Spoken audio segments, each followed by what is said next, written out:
My dear fellow listeners and viewers, good evening once again and welcome to another edition of the Dr. Narine Dat Show. For those of you who are just watching or listening to us, know that there are a few different ways to do so. You can listen to us on the regular dial, that's the radio, 102.7 CKMS FM. You can listen to us on Rogers digital cable as well, for those of you who have the Rogers digital box. And of course, we're also live streaming our show. So we ask you and encourage you to do take the opportunity to share our page. The whole purpose of the Dr. Narine Dat Show is to create a safe space for positive energy and mutual respect. So we are going to get right into it and we'll welcome our guest. So Ravi, welcome to the show. How are you doing this evening? Good afternoon, Dr. Narayan. How are you? I'm doing good. The weather's still, fairly good here. So that's a beautiful thing. Nice to hear. All right. Yes, I mean, we have had you in on our older show before, so this is nothing new to you. We reach out to you for a purpose. And so what we'll do though, we still want to give you the opportunity to kind of reintroduce yourself back to us so that folks can kind of get to know a little bit about you. So take it away, reintroduce yourself a little bit. We're going to try to get to know you. We are going to start off right from your early childhood rather, and then we are going to get into the main reason why you're here, obviously, which is to promote your music, in particular, your most recent release. So take it away and introduce yourself to us. My name is Ravi Babooram. I'm from Trinidad and Tobago. I grew up in a town called Marabella, which is in the south part of Trinidad. I got involved in music in my teenage days through joining an Indian cultural club at my high school, where we would participate in plays and musical concerts. And from there, I ended up starting to do some Bollywood cover versions. And then I gradually got into doing Chutney soca and traditional Chutney songs. All right. Well, thank you so much for that introduction. So let me take you back to your earlier days, though. What was life like for you growing up in Trinidad as a young boy? But life when I was a child was pretty joyful for me. It really involved like going to school, um, playing games with my cousins and friends. I remember playing marble pitch, cricket, football. I was very passionate about sports at a younger age. Initially, I didn't like school at all when I was younger, so I used to give a lot of trouble to get ready to go to school. I what in that I would say very hardened, um, but still ended up excelling at school. From a young age, I was good at writing exams and getting good results. And I went to two primary schools. I started up going to one named Hamley Hall Presbyterian School, which was walking distance from my house. And then I transferred to one a bit further away called Jordan Hill Presbyterian, where my aunt taught. And from there, I progressed into secondary school, also known as high school, to a school called Presentation College San Fernando, where I got involved in sports and culture over there. And from there on, I ended up getting into wanting to pursue further education. So I attended the University of the West Indies to pursue a degree in economics, which actually at first I didn't like the subject area at all, but I still completed the degree, graduated with a bachelor's of science in economics. Then I went and I worked in a credit union for a certain time period before deciding to go back to school again. And I decided to change career paths completely. I didn't want to work in business or economics at that point in time. I wanted to do something a lot more calculation based. So I signed up to do mechanical engineering at the University of the West Indies, wrote the qualifying exams. I got through to that, and I think I found my calling there in terms of my academic path because I was able to graduate with first class honors in mechanical engineering from there. And before I graduated with the bachelor's, I was actually offered an opportunity to stay on and do my MPhil at the university and work as a teaching and research assistant, which was something I was very interested in. So as time went by, I found myself wanting to be more involved in academics teaching and doing research in new areas. Awesome. Thank you so much for that. You see, now you can understand why I'm asking all of these questions, right? I was not aware of all of those pieces you just share. By the way, I want to share with you, you are a very well-spoken individual, which is a beautiful thing. A lot of people cannot do that, you know, so I appreciate you being you and you're doing it so well. Just to remind you that this is a safe space, so as I ask you a question, you feel free to answer, or you could pass as well, Julie. So when you were introducing yourself, you briefly talk about, you know, the musical aspect of things. Were you one of those that attended like temples and things of that sort at an early age at all? Actually, at an early age, I never used to go to temple. Mhm. I grew up in a mixed household where my dad was Hindu, my mother was Christian. So Mhm. at a younger age, I actually went to Sunday school with, Mhm. at a church more often. I actually Mhm. never joined a regular temple or anything like that. How I got involved in Indian music and Indian culture and Hindu religion and Hindu culture was actually in high school, Mhm. where when I entered in Form 1 at 11 years old, a presentation called San Fernando, there was a class called religious instruction. So even though I was attending a Roman Mhm. Catholic school, they still made provisions for people that were of other religions. So we Excellent. Mhm. have a period where for, for Hindus, the name of the class was religious instruction. Catholics had religious knowledge, other denominations and religions had to attend a class called ethics. And from there, I learned about Hinduism and got involved in acting in plays around Diwali time. And from joining that Indian cultural group, I also got involved in singing as well. So that's Mhm. actually how I started singing. I remember the first song that I actually sang on stage in a Diwali program was Bole Bole Hanuman, a very Mhm. popular bhajan. That was the first song that I ever sang live at a concert. And what was that experience like? Well, from there on, it was a good experience to me because I never performed before. So definitely I would have been very nervous at the point in time. Mhm. And the accompanying musicians for me were much more experienced than me. They were doing music from a young age. This time I Mhm. had no training whatsoever, but I just wanted to try singing, and I actually got a good response from the crowd. So that was very encouraging for me and helped me to want to get involved in music more. That's awesome. Yeah. So what we'll do, we are going to feature a song of yours. We're just gonna highlight it. Normally, I do not, you know, feature the video itself, but I'm gonna do it this time. I normally don't feature it for a variety of different reasons, copyright reason, and people's logo in the video and all of that. So we want to be mindful of certain things. But I'm gonna feature it at the end of the video. You can take the opportunity to kind of reflect as to why you've decided on that particular production and things of that sort. How about that? Okay. All right, so let me just grab something here. It's going to be in random order, so to speak, and then we'll save the you know the other ones for a little bit later on here. So It's a long time something come back again. Ravi Babooram. It's a long time something come back again. Devin Beats. मर जाइए धोबिया मर जाइए धोबिया मर जाइए चरड़ा होइगे पुरान धोवाई डालो धोबिया मर जाइए चरड़ा होइगे पुरान धोवाई डालो धोबिया मर जाइए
Great. Nice work there, by the way.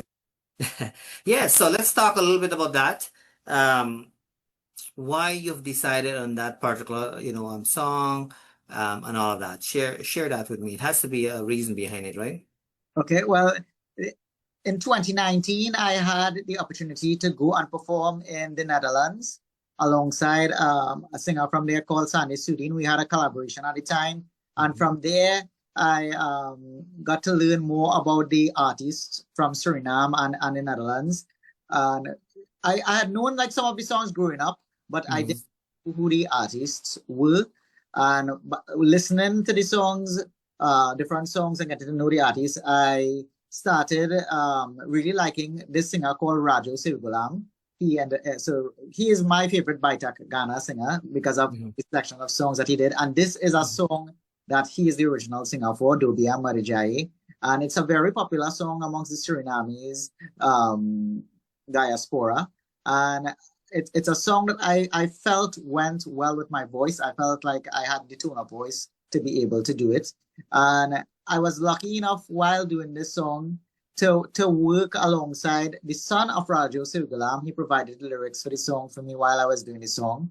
And it was great that his other son, Sachin Sirgalam, was on board with it as well. So having the family of the original singer in your corner when you're doing this song is something great. And with this particular song, I also wanted to work with a Surinamese producer as well. It was first time working with a Surinamese producer by the name of Devin Beats. So I wanted to bring something different to what I would usually do. Even though I've done traditional songs before, it's the first time that I've done a solo song that is a traditional cover from a Surinamese artist, and my first time working with a Surinamese producer as well.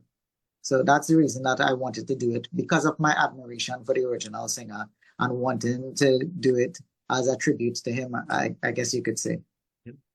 And thank you for sharing that with us here. We appreciate that. So what are some of the feedback you've gotten over the years doing what you do musically? Well, I think in anything that you do in life, you'll have good comments and bad comments about it. So I think I'm in a situation where I have a unique voice, I would say. Not typical in terms of the types of voices you'd hear in the industry. It's a little bit more, I would say, high pitched and a little sharper. So some people might not take well to my voice, but some people really enjoy it. So as time has went by, I've tried to recognize what would help me connect with the audience more. I've built what I think over the years a niche market in which I have people that support me. Like anything that I do, they would support it. But in between as well, I try to experiment as well, because I try to do research as to what other artists are doing sometimes, what's trending on the market. And sometimes even if I don't think a song might suit my voice, I might still take a try at it. So when I now started, I used to sing Bollywood songs. I did a lot of Bollywood covers, but I have the softest voice. So what I do is I try my best to change it up in my own way, perhaps make it a little bit more upbeat, and try my best to hit the notes. But I don't actually try to mimic the original singer, because that doesn't really match with my tone. So I try to do something new with it. A lot of people end up appreciating that, especially when I go out live and perform it. Some people who prefer the songs to sound like the original songs don't like it, and I'm pretty okay with that. I don't expect that if you release a song that everybody would like it. I'm more concerned with who is reaching, who the music is reaching, and who are reacting to it positively. And because I'm interested in producing music that will connect to people in some way. Either if they like to listen to it when they're relaxing at home, if they're at a party and they want to dance to it, or if they like to perform live and they're moving in the crowd when I'm performing in front of them. That's my aim. Of course, when people comment negatively, sometimes it would impact you. But sometimes with some of the negative things that people say, you could learn a thing or two from it. You know, you might do a song and then somebody would be very harsh about it.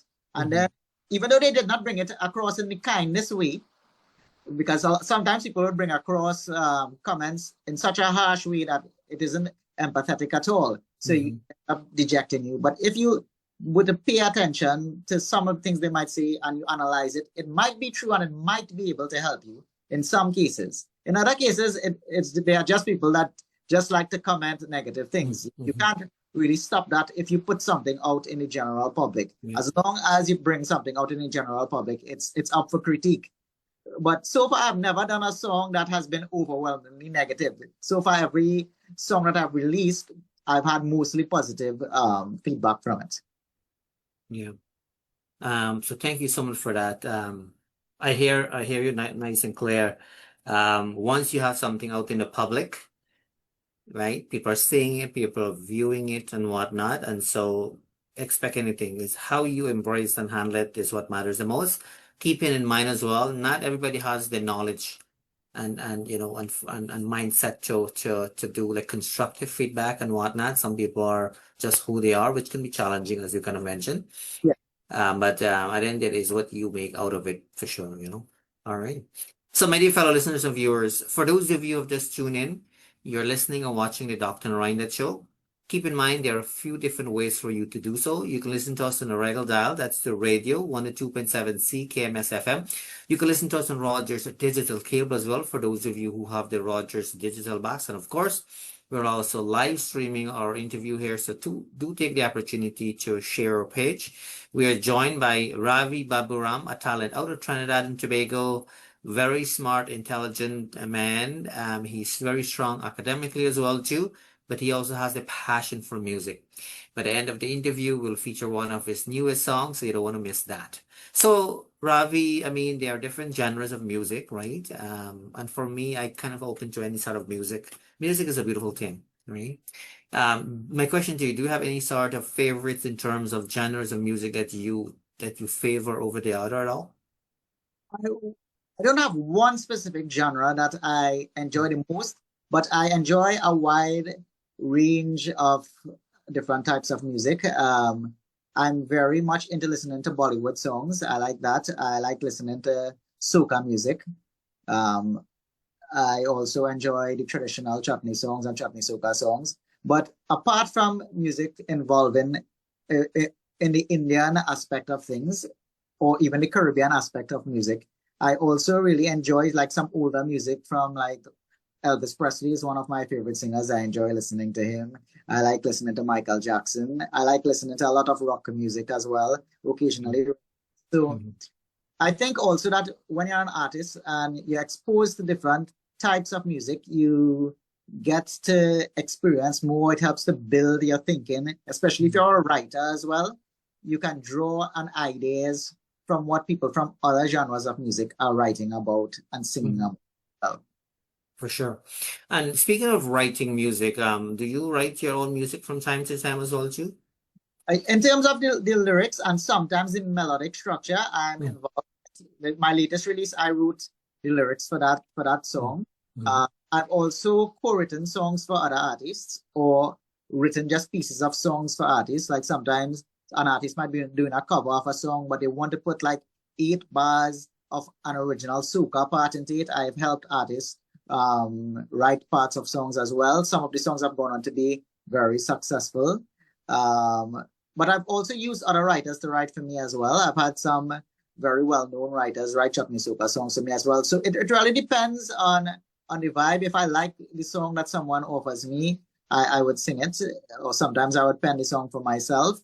Or if someone asks me to write, I would write if I have an idea to write for them as well. That's awesome. All right. So thank you so much for that. So what we'll do, we'll feature another song of yours so that folks can enjoy. And then same deal, when the song is done, I want you to reflect on it a little bit. All right?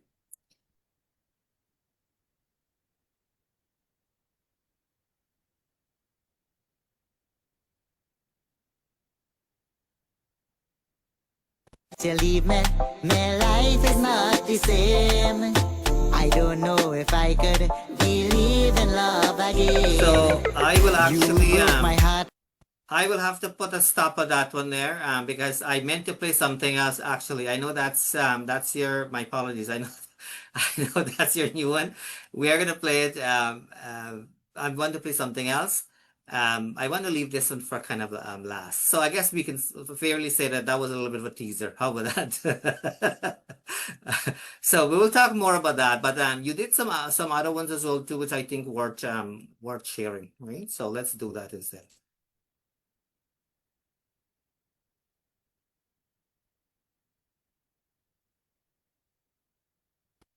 That is when we love story begin. Since I meet you, I feel like I win. That is when we love story begin.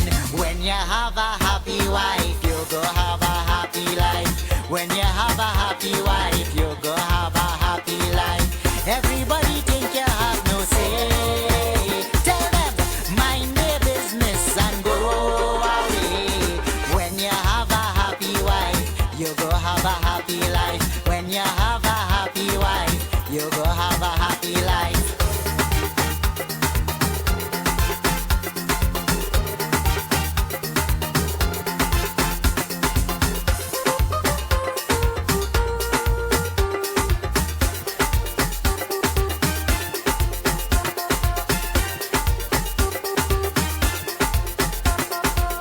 Since she's small, she dreamed about a grand wedding and finding love from the beginning. Oh, we share we time and we loving.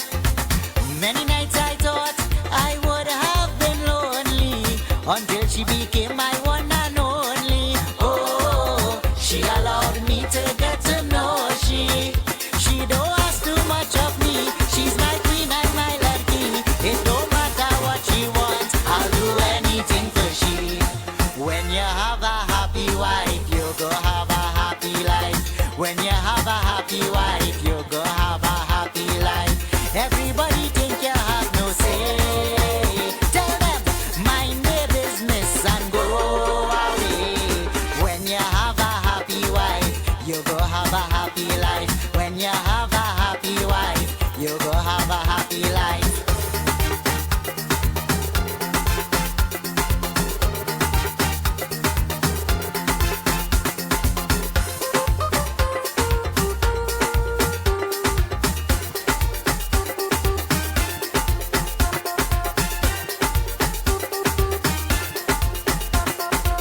She love honesty and communication. She don't like complications. Oh, we both must have some patience.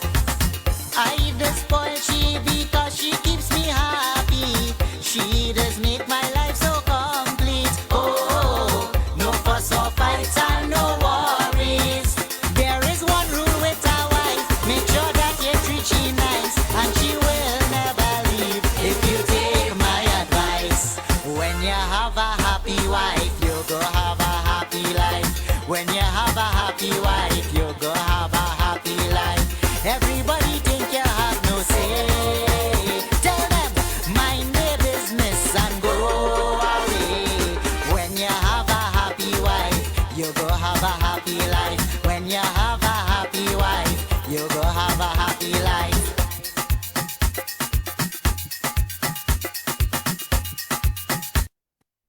All right, so that's very nicely done there, Ravi. So what I'll do, I'll get you to kind of reflect on that a little bit. Again, when folks work on any sort of project, in this case, it is music, they put a lot of thoughts into it. They want to make sure it's done a certain way, all of that. Tell us about this project.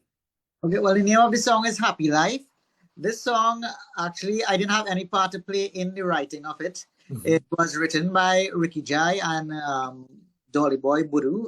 Dolly Boy is from Canada. Ricky Jai is in New York currently.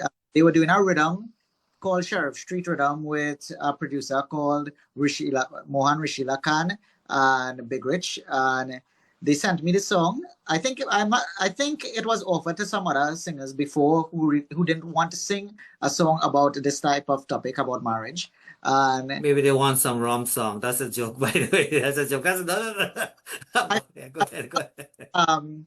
At that point in time, a lot of the songs weren't pro-marriage then. A lot of it was about somebody getting cheated on or rum or something along those lines at that point in time. And I felt that the song was going to give a positive message, I think. It was one of my easier songs to work with in terms of the audio recording, because all I actually had to do for this song was learn the song and go and sing it by Big Rich. I didn't have to really do anything in terms of the writing. While recording the vocals, Big Rich and I made a couple of minor edits to the lyrics for it to flow a little better, but like 99% was written by Ricky Jai and Dolly Boy. I think Big Rich made some alterations to the music as well that Rishi Lakan originally played. And what's interesting about this particular song is it's part of something called the Sheriff Street Rhythm, in which there are, if I remember correctly, 5 songs with the same music. So there's a one rhythm, and there are 5 different songs in it. So I have one song called Happy Life, and I also wrote a song called Till Morning Come for a singer called Sandy Sudin in English. That I think that either his first or second full song that he's ever done in English. So I think it was a good experience writing that as well. And when the rhythm was about to release, a lot of people were wondering which song would do the best. And I felt like a certain aspect of the song would catch the audience a little more, at least where I was at the time, because when the song was finished, I was residing in Queens, New York at that point in time. And I felt like it would connect to the people over there. And there's a part of the second verse, the lyrics goes like, there's one rule with a wife, make sure that you treat she nice and she'll never leave if you take my advice. So before we even started doing the music video, when the audio was finished, I went on Liberty Avenue and I shot a TikTok with just me singing that verse and leading into the chorus. And within a couple of days, I saw that it was getting over 100,000 views. And then a lot of people started using the song to make their own videos. So I started seeing couples posting up the pictures, celebrating their marriage, which was the goal of the song. And within a couple of months, I saw that on TikTok, the audio had gathered over 500,000 views in terms of the TikTok videos, and so many people were using it. It ended up becoming my most used song on TikTok. And Ricky Jai suggested that I should do the music video for the song, and I think he suggested, yes, I think he's the one that suggested that Narish Singh do the video, and I think Narish did an excellent job with choosing the location. And I'd like to say thank you to my friend Sonia Chandani for choosing the outfits for this video. It was my first time dressing like this, trying to do something new in terms of my image and look. I think that her suggestions came out well. I think the girl that acted in the video, Uma Devi Sumai, I think she did a wonderful job portraying my wife in it. And I was very happy overall with both the audio production and how the video came out, as well as the response that I got from the release of the song, the release of the video. And even when I perform the song live, I think that it's a very good song for me to have in my set, especially since I perform in a lot of weddings. So now I use this song as my opening song for any wedding that I perform in. Awesome. Good stuff. This is all good stuff, and thank you for taking the time to share all of this with us. Very much appreciated. So how can people get a hold of you in terms of reaching out to you, to hire you, whether that be for, private events, for shows and so forth? What's the best way to get a hold of you for things of such? I'm pretty active on Facebook, Instagram, and TikTok. I go by my actual name, Ravi Babooram, on those 3 platforms. So you can just shoot me a private message over there and I'll respond to you. Awesome, for sure. All right. So have you had, or do you have like a favorite place where you like to perform, kind of thing? Like generally speaking, like let me put it this way. Obviously, you are from Trinidad, you've performed there and whatnot, you visited the States and so forth. What's the difference for you in terms of your own experience performing here in this, in the States in comparison to performing like in your hometown? Okay, well, I performed in a few places outside of Trinidad. I had the opportunity to perform in Guyana. I performed in Canada once. That was actually my first foreign show in 2019. I performed in the Netherlands, Suriname, Florida, and New York. I would say that for me, performing outside of Trinidad is a different experience. I feel definitely comfortable at home performing in Trinidad because I sort of know the audience. I know which of my songs that people would know here and which songs they might not know. And I know how to mix the set in terms of which covers to put in if I decide to put covers in the set or if I decide to only do songs that I recorded in my set. Sometimes when you go abroad and it's your first time performing, you're you're not sure exactly what they would respond well to or not. But thankfully, in a couple of my foreign experiences, I didn't just have one show. So the first time the only time that I went to the Netherlands, I actually had, I think, 5 performances there. So I learned from the first one coming up as to what the audience would respond to. And then I assumed that the Surinamese crowd, when I went to Suriname, would respond to the same things. And it worked out to be like that. In New York, I banked on my own songs over there, mostly. I have a song called Obia that I think a lot of people wanted to over there. In Canada, it was a similar experience where my original track, Obia, got me the response from the crowd. But I don't do too much differently in terms of my performance style from location to location. What might change is the songs that I put in the set based on what my research tells me the audience might respond to more than the other. Of course, that's not set in stone because I won't go and say that every single time I've performed, I've had an exceptional response. Perhaps more than 80% of the time I've had overwhelmingly good response. But there are times that I went out there and people didn't know who I was and they didn't really respond well or move. Especially, I found that if I've been placed in shows with a huge cast of popular artists and I'm less known, then in the time slot sometimes that you get, the audience doesn't really pay that much attention to you, especially if they don't know your song. So when you enter the stage and they don't know that first song that you sing, they sort of, it's difficult to catch them back. Then sometimes if I've found that if I've been one of the main acts in the shows, then a portion of people would have come to see me and they would have known some of my songs. So from the moment I enter the stage, it's already a good response and they're looking forward to a particular song or particular songs that I'm going to sing, and they respond very well to that and engage when I try to engage with the audience. Yeah, awesome. So how do you prepare when you're performing? Because obviously when you're performing, it's you really have to prepare, right? When you're performing, meaning that you have to focus, you have to make sure you're well rested, you have to make sure your voice and is in good shape, all of these types of things. How do you prepare yourself when you have a show coming up, for example? What I like to do is I like to arrange my set beforehand. Even if it might change on a day, I like to have a base of what songs I'm going to do. And probably a few days before that, I try running the whole set but not just singing it. I do it all pretty much almost as if I'm on the stage already. So I'm actually rehearsing for the performance itself, thinking about what I might be able to say to the crowd, even though that usually comes instinctively. But I still like to pretend that there's an audience in front of me. I don't know if other artists do that, but it's something that I do. And it's worked effectively for me. Not every day you would have, your voice would be in the best shape. So sometimes you might just have to power through that. And if you're singing a little bit hoarse, you have to use what would be your strengths on the day. If you have a much more difficult song in terms of what vocal range you might need to hit, you might relieve that out of the set and focus on songs that you could actually perform based on the state of your voice.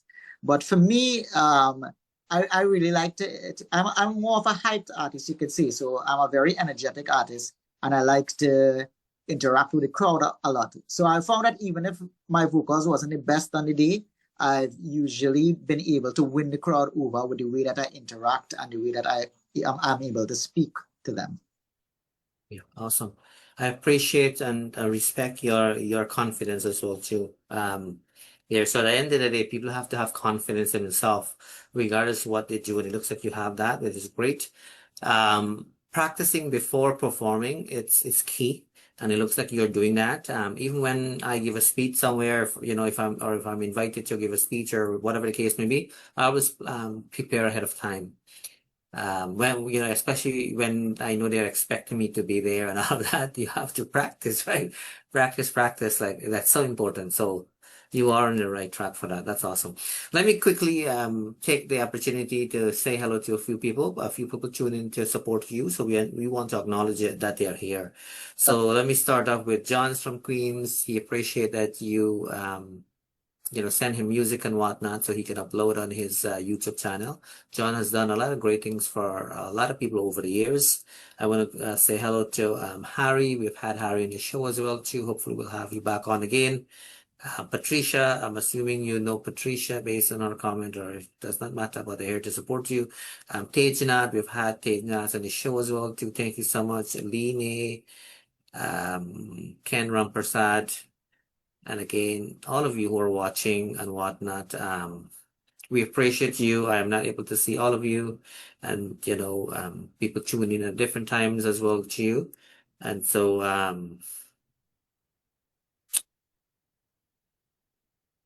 we appreciate you. People are sending all kind of different messages and so forth, but we are live here, so we'll worry about that afterward. What I want to do though, I want to feature another song of yours. There's that you've partnered with somebody here. I've had that individual on my old show. This is way back when we were in the heart of the pandemic. I think it's beautifully done, and I like when people can work together and whatnot. I think you folks have done well. After that, we will spend some time, the rest of the time, to talk about your new release. I have to tell you that it's nicely done, by the way. I kind of like the fact that I like the melody. I can tell you that. I mean the meaning of the words as well too, and so forth, the lyrics itself.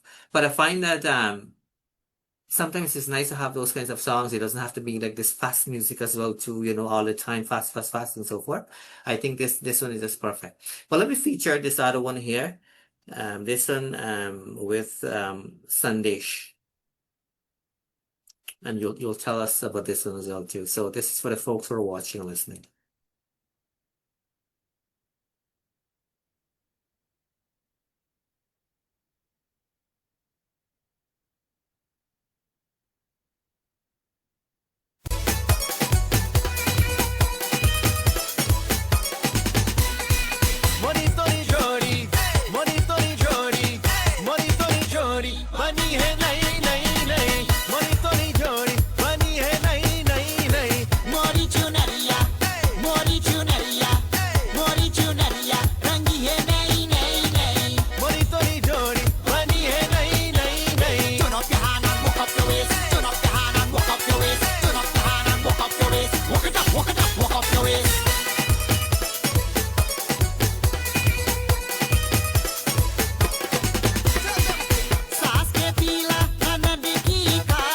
Turn up your hand and walk up your waist.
So I can see lots of energy in this one, that's for sure.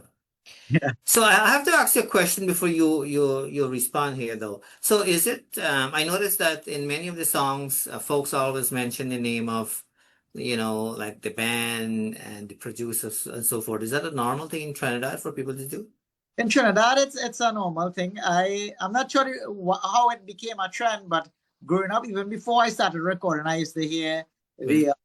the artists do it, and sometimes the producers even ask you to, when you finish recording, they would ask you to do a tag in front of the song. That's what they call it, where you say your name and their name.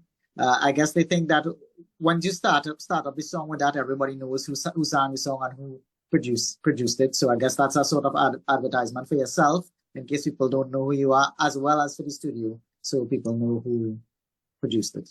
Yeah. I'm only asking, so thank you for that clarification. I noticed that that's happening. Obviously, it's a little bit for marketing, as well too. So that's okay. I'm only asking on more than that.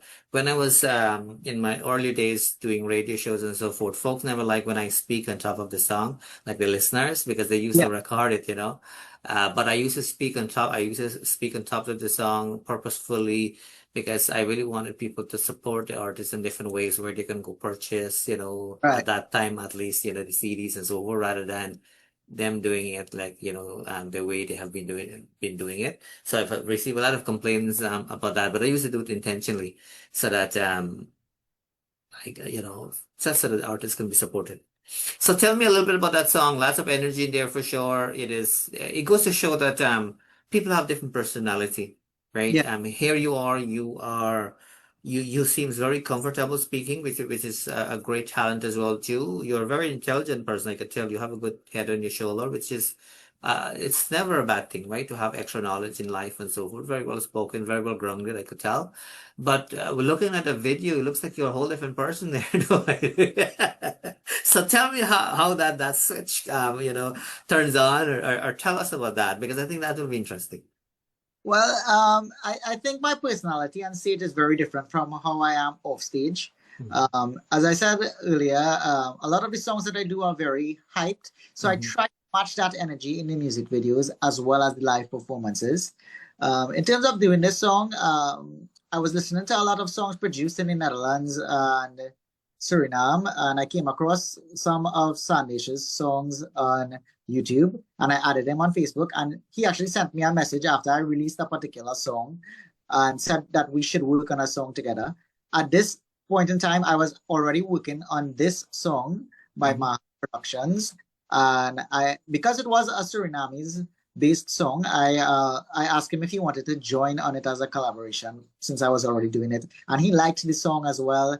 And what we did is we tried to combine the Trinidad style of doing soca and traditional chutney, as Mhm. well as how the Dutch people produce the covers of the Baitak Ghana. So I tried to use tones that would resonate with both sets of audiences. And I think it worked, because not too long after I released the song, Sandesh ended up calling me to ask me if I would be able to go to the Netherlands to perform that summer. And we shot that music video in the Netherlands along with two Mhm. other videos that we did, a song called Roger Dekilau alongside Terry Gadraj, and another song with Sandesh and I called Silva Bailey. Mhm. Awesome. Good stuff. So thank you so much for that. So I want to give you enough time to talk about your most recent release. So tell us about that. I mean, I listened to it. It's doing really, really well. People are listening, sharing, and all of that. Tell us about this new one, how it came about before I actually officially feature it on here. Okay, so the name of the song is Not the Same. It's a Mhm. heartbreak song. It really tells the story of someone and how they feel after they've been brokenhearted, after someone has left them. Some of the thoughts that go through their mind, like they Mhm. might have made a mistake. They're wondering how come they can't move on, but the other person has moved on so quickly. Some people would be in a state where they don't know what to do, and they end up spending a lot of time by the bar trying to find a solution in the bottle. I guess you could say that's the line I used. Every day I'm in by the bar hoping to find a solution in liquor. So when I was writing this song, I actually had no idea what I wanted to sing. And I was speaking to another singer, and he told me that the heartbreak is something that is trending right now. It's a type of song I've never done before. I've never done something so mellow in the Chutney soca genre. So I came up with the idea for the chorus. I wrote it, and it took me a while to write the verses because I was thinking about which aspect of heartbreak to do it. Are you going to say that you're just going to move on, or are you unhappy? So what I did is I actually spoke to people because at this point in time, people around my age or even a little bit younger, they would have experienced some form of heartbreak or a relationship that didn't work out. Right?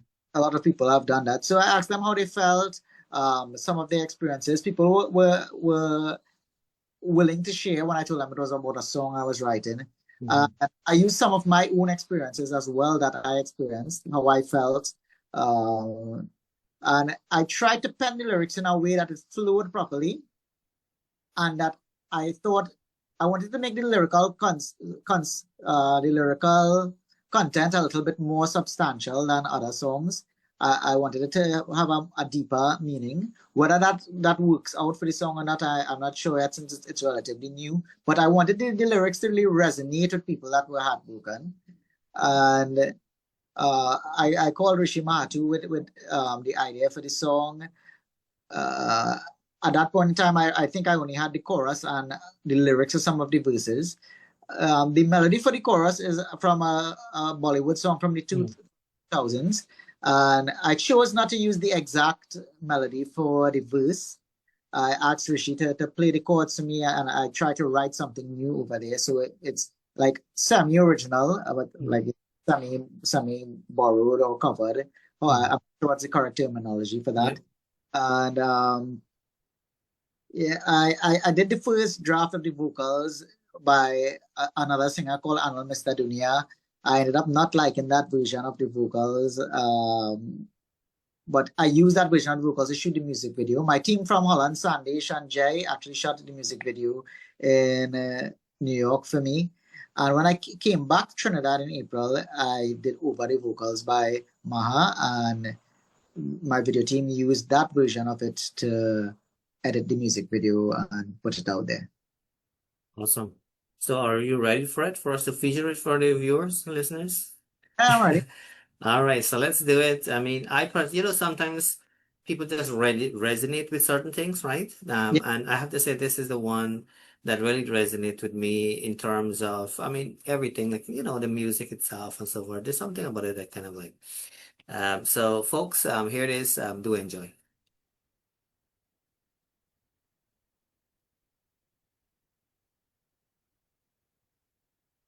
Since you leave me, my life is not the same. I don't know if I could believe in love again. You broke my heart and now I'm in so much pain. I don't know if I could believe in love again. Ever since you leave me, my life is not the same. I don't know if I could believe in love again.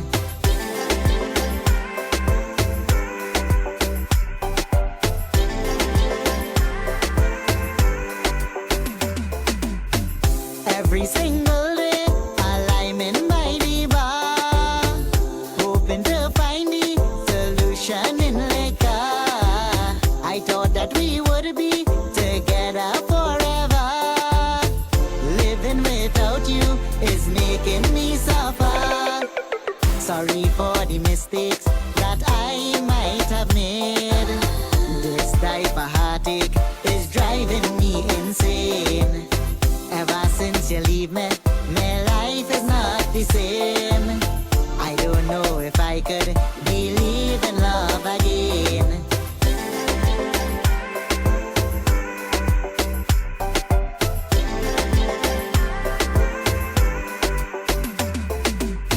You could not forget the things from your past. Maybe that is why our love can never last. Now all of my days are dark and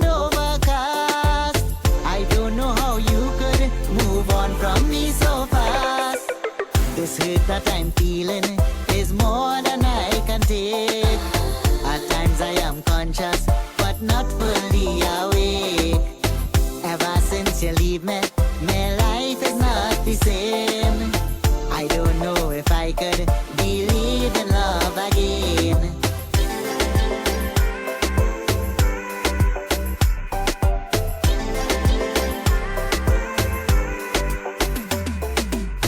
Ever since you leave me, my life is not the same.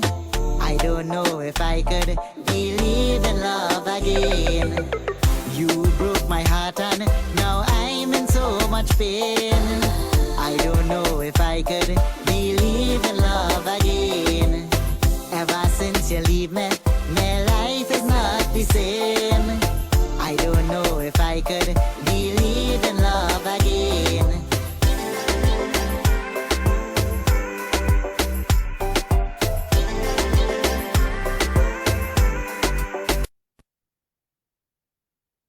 All right. So you really give us a good sense as to why you've done that and all that. So you don't grade that way. Is there anything else you'd like to add about that song while we're playing? Did anything else come to mind that you want to share with us at all? Well, actually, while I was writing this song, I wasn't sure I should be the person to sing the song. Actually, I was considering giving it to. I had a couple other singers in mind while I was writing it. I felt like maybe they should sing the song, and then a lot of people around me suggested that they think that I should sing it instead, and that's how I ended up singing it. Because originally I was just writing the song, not particularly for me to sing it. Because I mentioned before, I've wrote a couple of songs that other people ended up singing. And in the end, I think I ended up choosing to do this particular song because it was so different from anything that I ever did before. Based on the other songs that you played, you would realize that most of them are pretty hyped. This one was a little bit more mellow. So when I finished it now and I did the final product, I was actually unsure as to how people would perceive it, having a hyped artist come with this tone of voice singing this more mellow song. So far I've gotten some positive reviews from it. There, as I said before, even the songs that were my best, there would be some negative in between, but so far the majority of comments have been positive. A lot of people seem to resonate, especially with the lyrics in the song. And a lot of people say that they enjoyed the way the video was portrayed and the way I acted in it. So a lot of people think that I actually look heartbroken in the song. So yes, I was able to achieve the goal of the video. And I hope that the song does well and reaches more people. It's out on TikTok right now, where people can feel free to use the audio in their songs if if the lyrics is something that they could relate to. Awesome. Awesome. So when you're not, doing anything in terms of music and writing and singing and so forth, what is it that you do with your free time? Well, to tell you the truth, I don't really have all that much free time because I'm always involved in something. If I'm not doing music, I'm always looking to do something new academically. I recently graduated with my MPhil in mechanical engineering. So I'm thinking about what's the next step with that. Do I stop there? Do I try to do another postgraduate degree? Do I do a postgraduate diploma? At some point in time, I would like to get a PhD. So I'm trying to see what the options are related to that. If I do have time to relax, I enjoy looking at sports, mainly football. Let's call it soccer. And I enjoy looking at movies and TV shows a lot. I used to read a lot of novels, but because I'm reading so much in terms of the academic side, I don't really spend that much time doing reading for leisure these days. All right. And so you would know that in life, all of us will go through challenges in life, right? The song itself talk about the challenges in relationship, things of that sort. But generally speaking, in life, everybody will go through different challenges at different times and so forth. Not uncommon. Despite all of that, though, there are things we can look back and be grateful for. What are some of the things you are grateful for in your life so far? Well, definitely, I'm grateful to a lot of people I've met along the way that have impacted my life in a positive way. I've been lucky in some ways that even though I've met a lot of people that have tried to deter me from reaching my goals, I've also been lucky to meet people that have helped me along the way. My family has been very supportive of my academic and musical ventures. I was able to meet and work alongside two of my idols growing up in the Chutney music industry, Ricky Jai and Rupalji. I don't think a lot of people would have had the opportunity to work with the people that they looked up to growing up. I'm grateful for all of the educational opportunities that I've had, to the people that had the faith to hire me.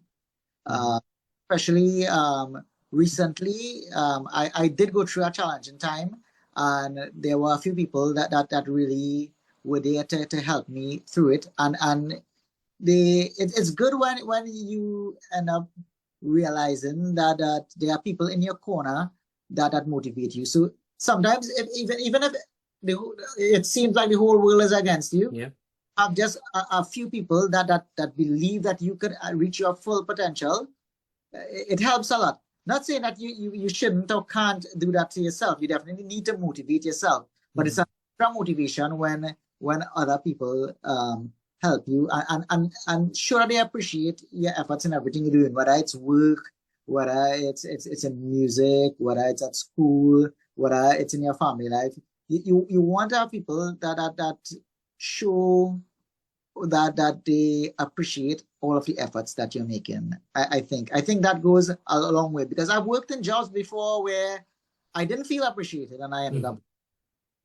But I've also worked for people that they made me feel as if I was very important to the organization. They showed me how I was important to it.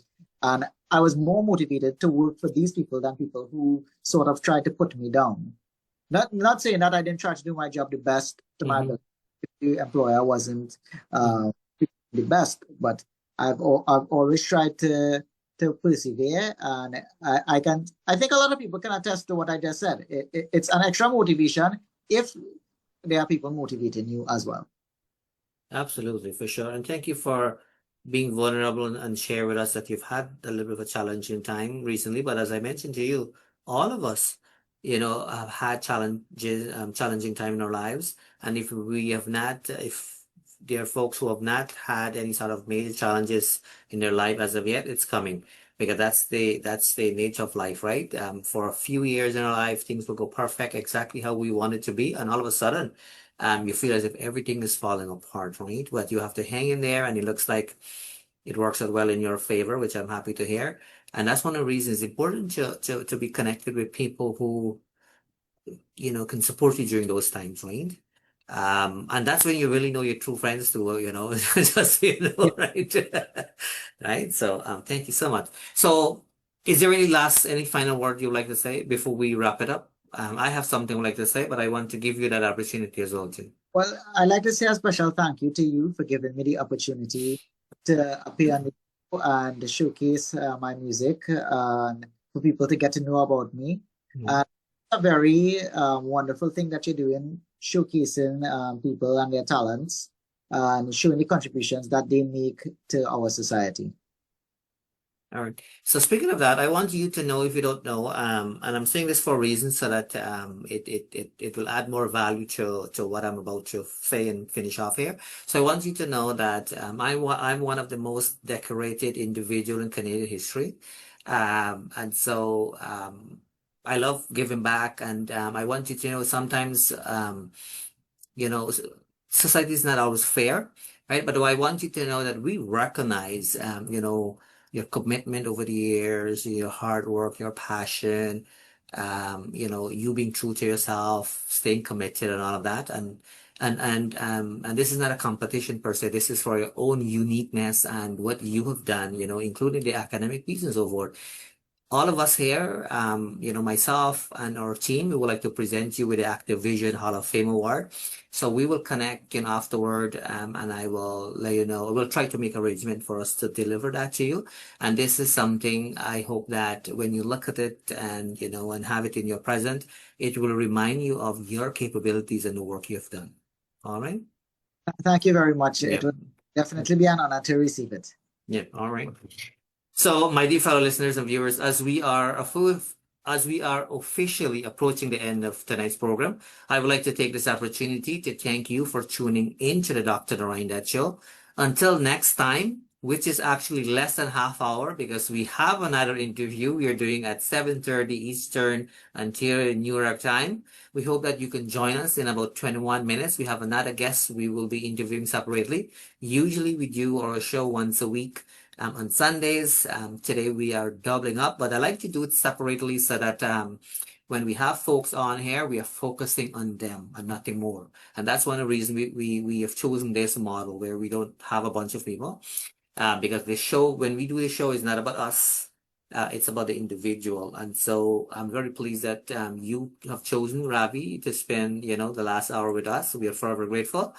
But do know that use us. I want to remind you that you can use us as a lifeline as well too, because we have strong people in our circle, and do know you have an open invitation to reach out if and when needed. All right.